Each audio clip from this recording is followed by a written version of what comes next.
And now, stay tuned for the mystery program that is unique among all mystery programs. Because even when you know who is guilty, you always receive a startling surprise at the final curtain. In the Signal Oil program, The Whistler.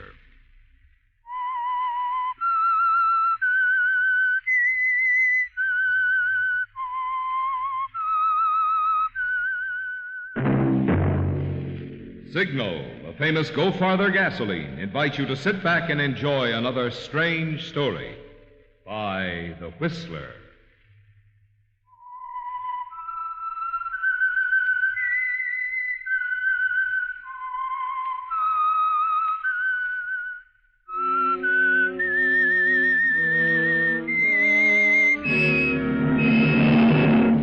I am the Whistler, and I know many things, for I walk by night.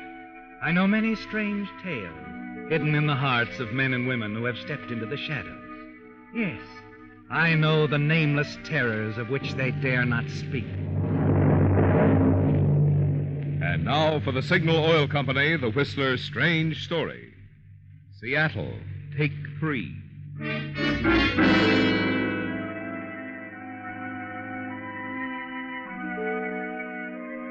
It was a pleasant sensation Ted Cordray was experiencing, staring down at the big pile of money on the bed cover, his eyes lingering over the hundreds of small bills a moment before he would shove them into this half-packed suitcase. Yes, a pleasant sensation, because the job was done, and soon Ted would be on his way out of Los Angeles without a worry in the world, probably forever. A strange contrast, all that money and the shabby hotel room that Ted Cordray had been forced to take until his departure. But that sort of thing could be over forever, too, Ted was thinking. And then, quickly, Ted shoved the money under some clothing in his suitcase, snapped the case shut, and crossed slowly to the door. Come on, Ted, open up. I know you're in there. Andy? Yeah, it's me, Teddy boy. Surprised? No, not to see an old friend. What do you want, Andy? Well? Why'd you close the door, Teddy boy? Cracked it. And somebody might be passing by. Yeah, so what's that to me? Okay, I'll close it for you. Got anything to drink around? No, this is kind of a temporary setup, Andy. You see, What's the laugh for? What's so funny, anyway? You're funny. Trying to play so innocent around little Andy. It won't work, Teddy boy. I know what's cooking. And what is cooking? About 30 G's. They're hot enough to cook anyway. Oh? Still not going to drop it, huh? Okay. It's money Gus Stillman collected from the $2 bookies and gave you to distribute to the boys. Only they didn't know he gave it to you, and poor old Gus got himself run over by a car. So? So, Teddy boy and me, his good friend Andy, we got ourselves some dough, huh? A shakedown, huh? It's not like you, Andy, not like you at all. I'm getting tired, Ted, real tired. I won't even argue if it ain't half. Give me a third and I'll be on my way. You think you will, huh? For how long, Andy? Oh, now, Teddy boy, I said I'm tired. I won't chase after you. No, I know you won't. That's a boy. Because you won't know where to chase. The only thing you won't do is tell the boys, because that cuts you out entirely. And because you know what they'd do if they found out you'd waited until after I left town to tell them. Now, look, Ted, No, you look, Andy. Right this way. I'll get a cleaner shot at your jaw. It won't hurt so much at Andy. Yeah. You said you're tired. This'll give you some rest.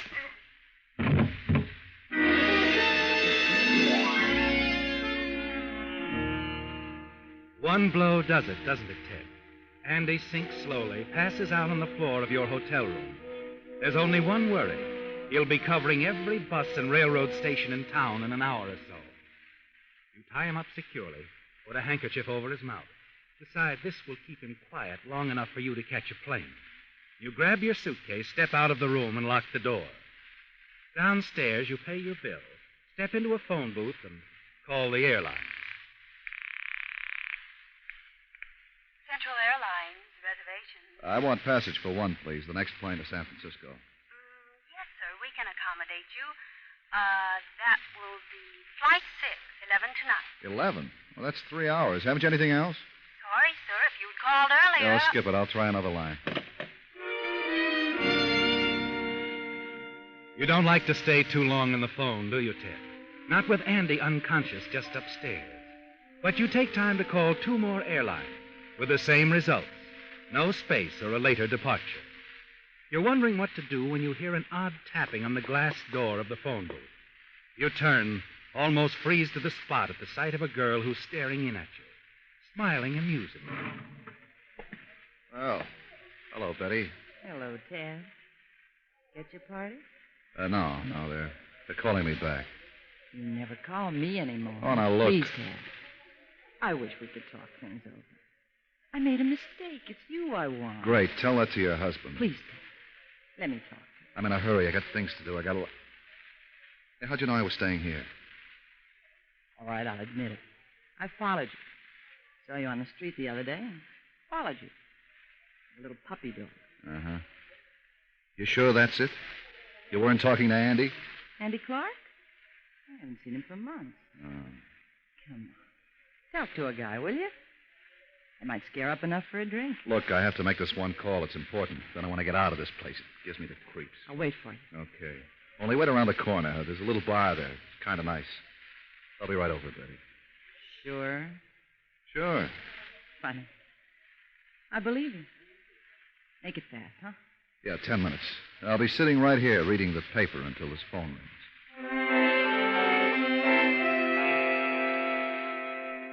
You pick up a paper, Ted. Make it look good as Betty smiles and walks toward the hotel exit. You're about to leave when your eyes fasten on something in the paper you're holding.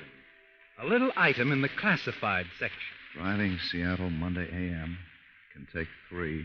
Share expenses. Call Midland 9789. Mr. Bemis. There it is, Ted, your answer. You circle it with a pencil. It's your way out of town no matter who might be watching. Andy or any of the boys he referred to. They'd never expect you to travel this way. It's so simple, Ted. Andy can check every depot in town. 9, 7, 8, 9.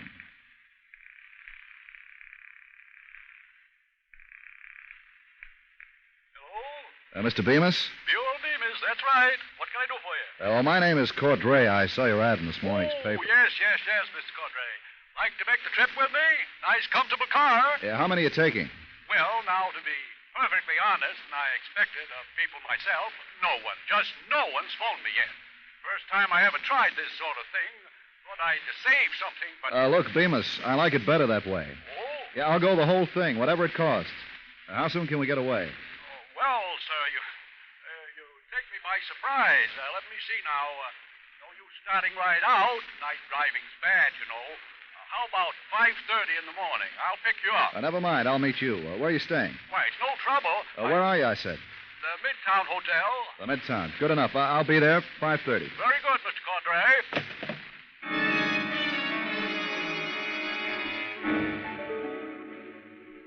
The Midtown, Ted, at 5:30, and you'll be on your way out of town. You wish you could share the luxury of Mr. Bemis' address tonight, but you can't. You've got to hide out, Ted, from Andy and anyone else who might be interested. And, of course, from your old girlfriend, Betty. You can't risk seeing her. A motel on the outskirts of the city solves the problem, doesn't it? And the next morning, promptly at 5:30, you're waiting in the chill air outside the Midtown as a big car pulls up near the curb. Hello there. You looking for Buell Bemis? Yes, Mr. Bemis? That's right. Here, I'll put your bag in back. If you don't mind, I'll take care of it. Suit yourself, Miss Cordray. Get right in. What's your first name? Ted. From now on, I'll make it Ted. Save time. You call me Buell, huh? All right. Buell. Let's go, huh? We're on our way.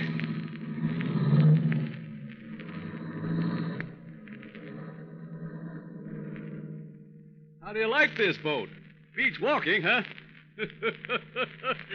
Yes, sir. Yeah, it's a nice car.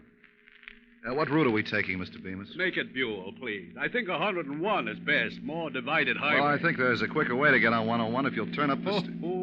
Forgot to tell you. I'm saving you money. Yes, sir. A nice little couple are joining us. Call shortly after Well, you look, did. I told you Now, that- I know, very decent of you, too, but since they called and the car's so big, so roomy, anyway, picking them up in Glendale. Well, that's kind of out of the way. Now, don't worry. I'll get us there, Ted. I know a shortcut. Been using it for years, yeah. Like the fella says, you can't teach an old dog new tricks. Yeah.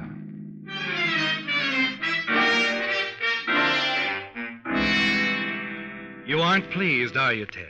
But there's little you can do about the young couple Buell Bemis is picking up, or about Buell Bemis himself. You hadn't bargained on such a constant conversations. And in Glendale, waiting outside a little duplex as Bemis goes inside after the couple, you're tempted to start the big car and run off with it.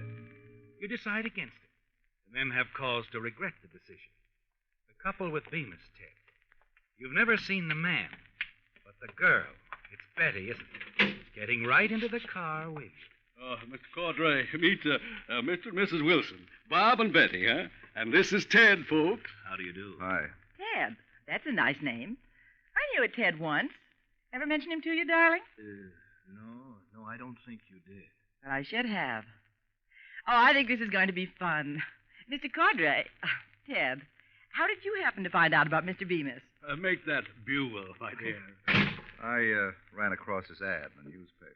Really? Isn't that funny? I just happened to pick up a newspaper, too. Outside a phone booth. Mr. Bemis. Buell. Buell's ad had been circled.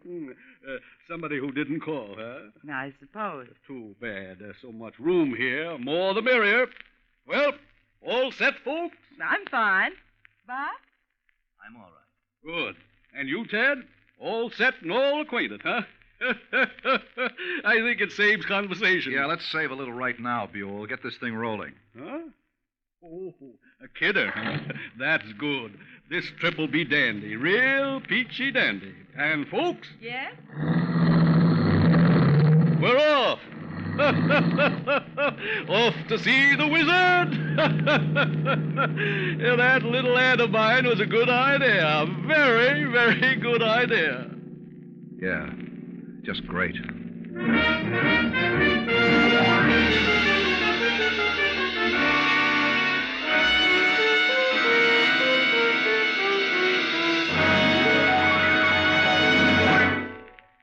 After last Sunday's broadcast, a Whistler fan came up to me and asked, Marvin, how can you keep on thinking up new things to say week after week about Signal Ethyl? Well, friends, keeping enthusiastic about the premium grade of Signal's famous Go Farther gasoline is no problem at all. All I do is drive into the nearest Signal station and fill up with Signal Ethyl.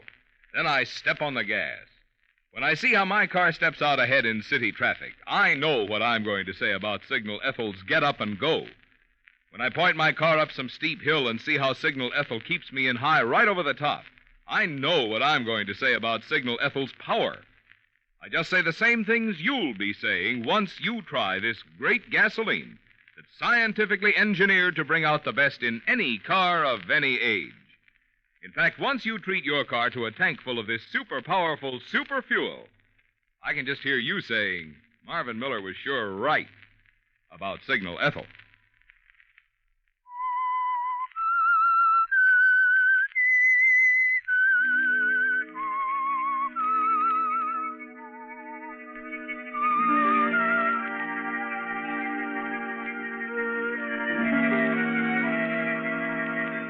It was a shock, wasn't it, Ted? Your perfect plan for slipping out of town backfired. Yes. When your former girlfriend, now Betty Wilson, stepped into the car in which you thought you'd be driving alone with Mr. Buell Bemis. You realize now what a fool you were to leave your newspaper with the ad circled in it. You should have known Betty would have come back looking for you when you didn't keep your date with her.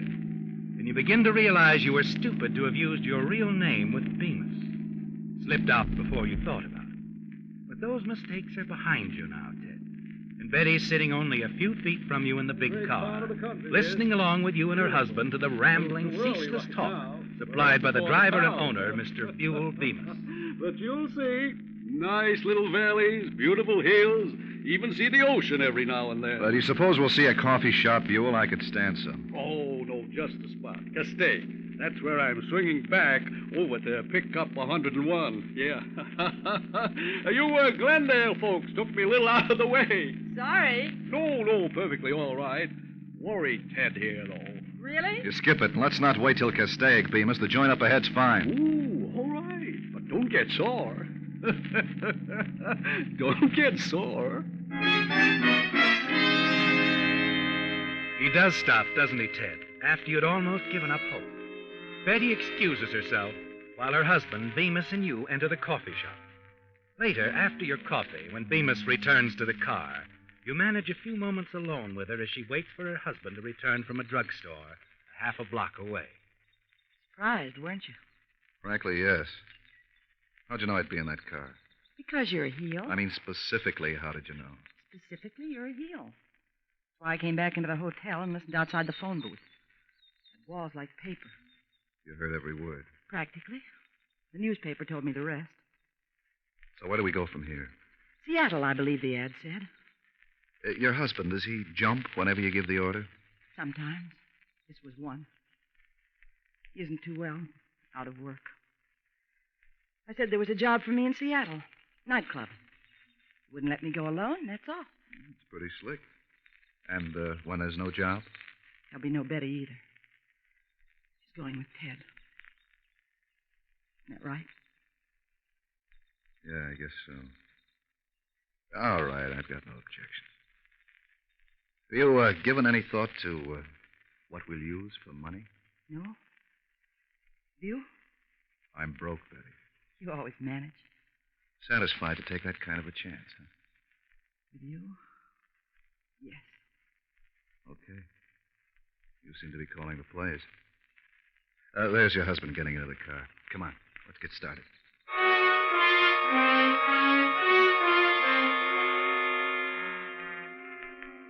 You're not too worried, are you, Ted? With Betty's husband along, watching her, worrying about her.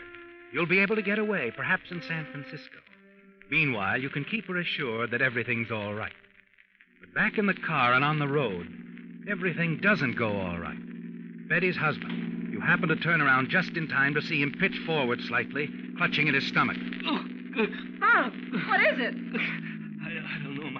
My stomach is sharp pain. Probably those donuts back there. I told you we should have waited till we got to Castaic. There's a spot there. Skip it, he's in bad shape. It's happened before. He isn't well.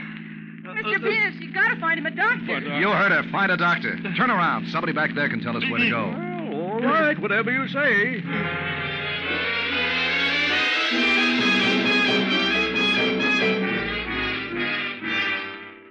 Sometime later, you're sitting in the waiting room of a small hospital just off the main highway. Bemis nervously pacing the floor, stopping occasionally to glance at the wall clock over your head. Oh, dear. Wonder how much longer we'll be here. What's your hurry? Well, it'll be getting dark before too long, and I just don't like to drive at night, my boy. Relax, we can stop over somewhere along the road. Oh, Mrs. Wilson, how is he? Doctor says Bob is too sick to go on. Oh, that is a shame. Yeah, that's too bad, Betty. Yes. Isn't it? Well, that's that, I suppose. You'll be staying here, of course. Of course, Mr. Venus. In that case, we might as well be on our way, Buell. Oh, yes. Sorry it had to turn out this way, Mrs. Wilson. Betty, certainly enjoyed your company, didn't we, my boy? Yeah, I really hate to say goodbye, Betty. But we must, Ted. We've got a lot of road ahead of us, a lot of road. Goodbye, my dear. Goodbye, Mr. Venus. Come along, my boy. Ted, Yeah, you're really going? I got business up north. Can't wait. I can't leave Bob. Not now, not like this. That's right. You can't leave him. Coming, Ted? Hey, you're coming. So long, sweetheart. See you around.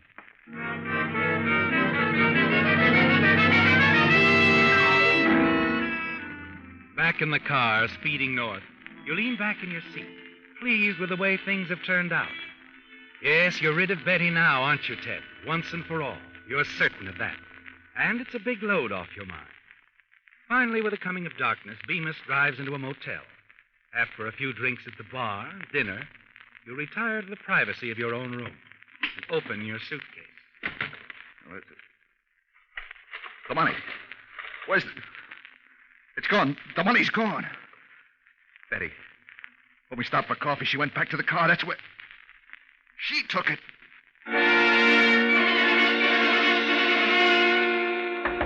Bemis! Bemis, open up! Yeah. What is the matter? Get your stuff, Bemis. We're leaving. Leaving? I was just about to... Get your stuff. We're going back. Well, see here, my boy. What are you talking about? Going back where? To the hospital where we left the Wilsons. The hospital? Oh, that's miles back. What? Never mind the questions. Get dressed. Now, see here, Ted. I don't think I care to drive all the way back there. Not at this time of night. This gun says we're going back. No, my boy. Don't get excited. I'll do whatever you say. Only put that gun away now, please. Get moving.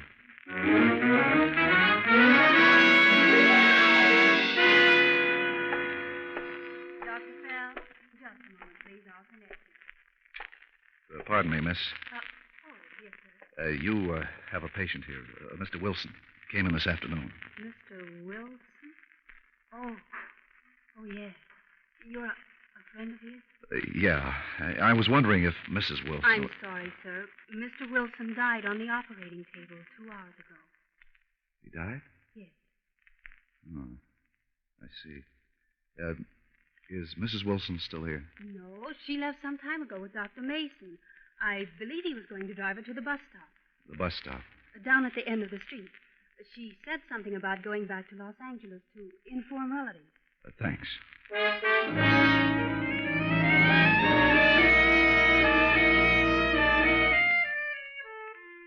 It's almost 1 o'clock in the morning before you catch sight of the southbound bus, parked off the highway in front of an all-night cafe. As you order Bemis to stop the car, you glance inside the cafe and see Betty sitting at the counter. You're not too late, Ted. And this time, you're really glad to see Betty. Okay, Bemis. Thanks for everything. You mean I can go now? Yeah, that's right. I won't need you anymore. Go on, get lost. Believe me, this is the last time I'll advertise for passengers.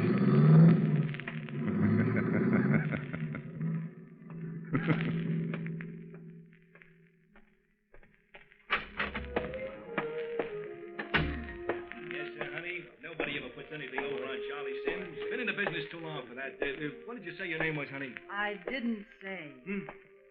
Oh, that's right, you didn't. well, as I was saying, a guy on the road like me gets to know all the angles. See, all the angles. Excuse me, please. Ted. Oh, Betty. Hope I'm not intruding. Oh, no, of course not. Mr. Cordray, this is Mr. Sims. How do you do? Right. As a matter of fact, Mr. Sims here was just about to get back on the bus. Huh? Oh, yeah, sure. Yes, sirree. Here, have my chair, young fella. Thanks. See you folks later, huh? You got my check, sweetheart? Bus line Casanova? He's been pestering me ever since I got on the bus. Won't let me out of his sight. Uh-huh. Too bad about your husband, wasn't it? How did you know? I went back to the hospital. Oh. Why did you, Ted? Well, I got to thinking it over. About you. Came back? Because of me? You know darn well I did. What did you think I'd do? Ted, what's the matter? Believe me, I didn't expect you to come back Oh, for that's me. good, baby, because you're not what I came back for. Ted, then what? I'll give you a big clue. You got something that appeals to me very much. My money. Money? Oh, no, Ted. How come you didn't leave your suitcase on the bus? I wanted to freshen up a little while we were waiting. Yeah, I'll bet. Come on, baby. You and I are going to take a little walk. There's a nice little country road right across the highway. It won't take long. It'll be all over before you know it.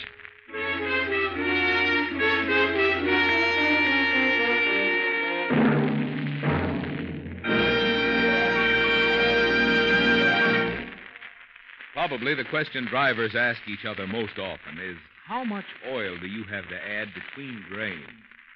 That's practically the same as asking, how much engine wear do you have? Yes, when oil consumption begins to climb, engine wear is usually one of the principal causes. That's why Signal's new premium motor oil, which reduces engine wear due to lubrication 50%, is such good news for drivers. Just think of it. New Signal Premium, by reducing engine wear 50% every mile you drive, should double the number of miles you'll continue to enjoy low oil consumption, if your car isn't already an oil eater. should double the number of miles you can drive before your motor needs an overhaul due to engine wear, should double the number of miles your car will keep its like-new pep and power. Yet all this extra protection of Signal's new heavy-duty type motor oil is yours at no increase in price.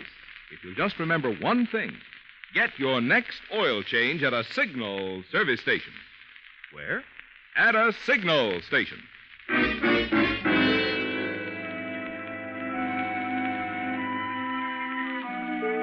You were right, weren't you, Ted? It was all over before Betty Wilson knew it. You killed her without a sound. Quickly opened her purse. The money wasn't there. You discarded it. Then pick up her traveling bag you're certain contains the $30,000 that was stolen from your suitcase. And hurry back toward the highway. Once there, you decide it's safer to forego the bus and thumb a ride. This time, you don't want any complications, do you, Ted? No Betty, no Mr. Bemis, no one but you. You wait until the bus leaves. Then, as you start walking rapidly down the highway, a voice calls on you to halt. The sheriff, isn't it, Ted? You wonder what could have gone wrong, how he could have spotted you so quickly, especially how he could know your name. But once in his office, it doesn't take you long to find out. Look, Cordray, we know you killed her. We've got witnesses. Charlie Sims, one of the passengers on the bus. That's what he says. He probably did it himself. She told me he'd been annoying her. That won't do, Cordray. Sims followed you and the girl from the cafe down the road. He saw you kill her. Heard back and phoned me. If I hadn't lived close by, you'd have gotten away. Why would I kill her? She was just an old friend I bumped into. That's what we want to know. Why? We know you killed her, but we don't know why. Maybe your suitcase will tell us. Get that phone, will you, Slade, while I go through the girl's suitcase? Right, Sheriff. Sheriff's office. Slade speaking. Beats me, Cordray. Nothing here but clothes, makeup. What? That's right. Well, it can't be. There's 30,000. Are you sure? Oh, so that's why you killed her. Money, huh? Okay, I'll tell him. What was it, Slade? A guy got himself killed in a car crash. Guy we're on the lookout for, named Bemis. Wanted by the L.A. police. Bemis? Yeah. Oh, yeah. Yeah, he was running a pretty slick racket. Advertising in the newspapers for passing. People to share costs of motor trips. And then he'd rob them. Sure made himself a haul on this trip. Had over 30 grand in his pockets when they found him.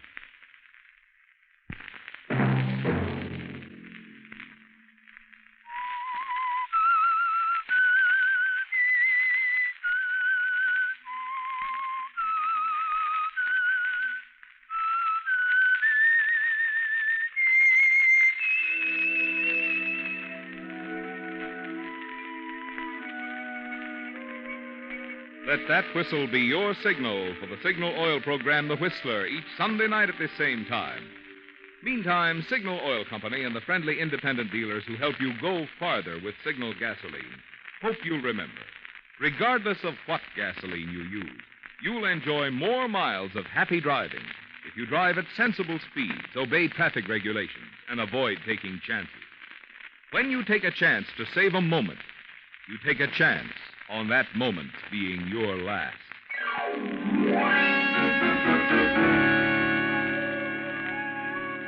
Featured in tonight's story were Bill Foreman, Hy Averback, Gene Tatum, Herb Butterfield, Nancy Cleveland, Don DeLeo, and Peter Leeds. The Whistler was produced and directed by George W. Allen, with story by Joel Malone, music by Wilbur Hatch, and was transmitted to our troops overseas by the Armed Forces Radio Service. The Whistler is entirely fictional, and all characters portrayed on The Whistler are also fictional. Any similarity of names or resemblance to persons living or dead is purely coincidental. Remember to tune in at this same time next Sunday when the Signal Oil Company will bring you another strange story by The Whistler. Marvin Miller speaking for the Signal Oil Company. Stay tuned now for Our Miss Brooks, starring Eve Arden, which follows immediately over most of these stations. This is CBS, the Columbia Broadcasting System.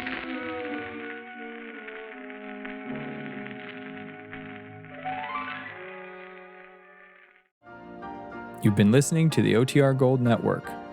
Find more classic radio at otrgold.com.